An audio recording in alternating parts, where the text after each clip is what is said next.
আপোনাৰ কাৰণে ছিগিলে ৰাস্তাটো। এক মিনিট মোক ক'বলৈ দিয়ক কথাটো। আমাকো ক'বলৈ দিয়ক। তেখেতৰ কাৰণে আপুনি যেতিয়া আহি দেখিলে পানী উৰি আছিলে মুধলে যিটো পুং দি আছে ভিতৰত অকণমান জেগা এটা ফুটা নহয়। আপুনি এটা জেগা ইমান দিব দিছে এটা গোটেই ৰাস্তাটো ছিঙা মোৰ মানুহ আপুনি আপোনাৰ কি কওঁ মই ক'ল এক নম্বৰ আপোনালোকে কেনেকৈ কি কওঁ আপোনাৰ কিবা হানি হ'ল জানো? আপোনাৰ কি হানি হ'ল? আমাৰ ঘৰ উঠিব কি হানি হ'ল? আপোনালোকৰ পৰা 10 লাখ টকা ঘৰ পাৰিব নেকি? 4 লাখ টকা ব্যৱসায় মানুহ এখন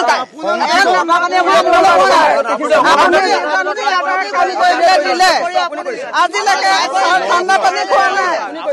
আপুনি নোৱাৰে বেলেগ ঠিকানা বেলেগলৈ দিয়ক। 10 টকা আপোনালোকে আপুনি ৰং চাবলৈ আহিছিলে এতিয়া আমাৰ কালি কিয় নাহিলে? আপুনি ৰাতি কিয় নাহিলে? পাৰিব না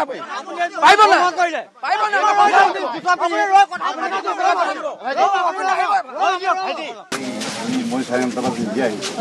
আহি আমি হোৱাৰ পিছত ব্ৰহ্মপুত্ৰ দায়িত্বত মানে ফোন মাৰি আছে এইখিনি কৰি ইয়াৰ গামবুঢ়াও আছে। গামবুঢ়া কাম মই নিজৰ গাড়ীত মানে বেগ চেগ আনিছোঁ, বেগ দিছোঁ, কণ্ট্ৰেক্টৰক লগাই দিছোঁ, কণ্ট্ৰেক্টৰ কামত লাগিছে। তাৰপিছত আমি ব্ৰহ্মপুত্ৰত গ'লোঁ আৰু ব্ৰহ্মপুত্ৰত ছাৰ গোটেই পচনত ঘূৰি আহি মই কঢ়ালগাঁৱৰ পৰা ওলাইছোঁ 6:15-20 মানত। তাৰপিছত কিছু সময় অহাৰ পিছত ফোন এটা পালোঁ যে এনেকুৱা হৈছে।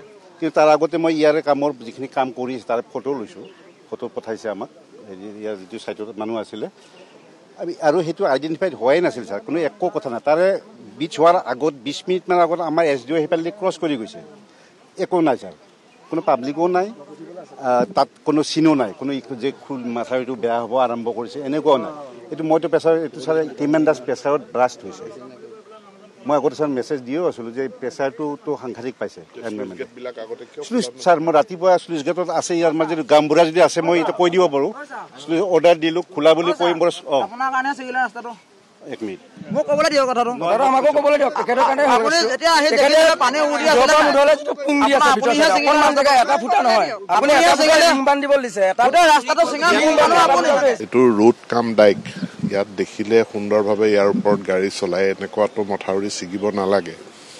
গতিকে বইলিং ওলাইছে আৰু সেইটো বাৰিষা সময়ত ওলাই আৰু তাত ব্যৱস্থা আছে, তাত লগে লগে এটেণ্ড কৰিলে মথাউৰিটো সুৰক্ষিত কৰিব পৰা যায়। মই জিলা আয়ুক্তক কৈছোঁ যে এটা তদন্তৰ নিৰ্দেশ দিব যে ক'ৰবাত কিবা গাফিলতি আমাৰ আছে নেকি। দ্বিতীয় কথাটো হ'ল যিটো হৈ যোৱাটো হৈ গৈছে, গতিকে মাননীয় আমাৰ বান নিয়ন্ত্ৰণ মন্ত্ৰী water resource minister Piyush Hazarika ডাঙৰীয়া তেখেত ইয়ালৈ অহা কথা আছিলে, কিন্তু বেয়া বতৰৰ বাবে তেওঁ আজি আহিব পৰা নাই আৰু সেইকাৰণে তেওঁৰ সলনি মই ধেমাজিত যিহেতু আছিলোঁ মই ইয়াত আহিছোঁ। মই গোটেইখিনি চাইছোঁ, দেখিছোঁ আৰু ইয়াৰ প্ৰতিবেদন মই তেখেতক জনাম। চৰকাৰে তৎকালীনভাৱে ইয়াৰ কাৰ্যব্যৱস্থা গ্ৰহণ কৰিব। বাকী জিলা আয়ুক্তই যিখিনি ৰিলিফ আমাৰ ৰাইজক প্ৰদান কৰিব লাগে সেই ৰিলিফখিনি প্ৰদান কৰিছে। কোনো বস্তুৰ নাটনি নহয়, যিখিনি পৰ্যাপ্ত পৰিমাণে চৰকাৰৰ হাতত মজুত আছে।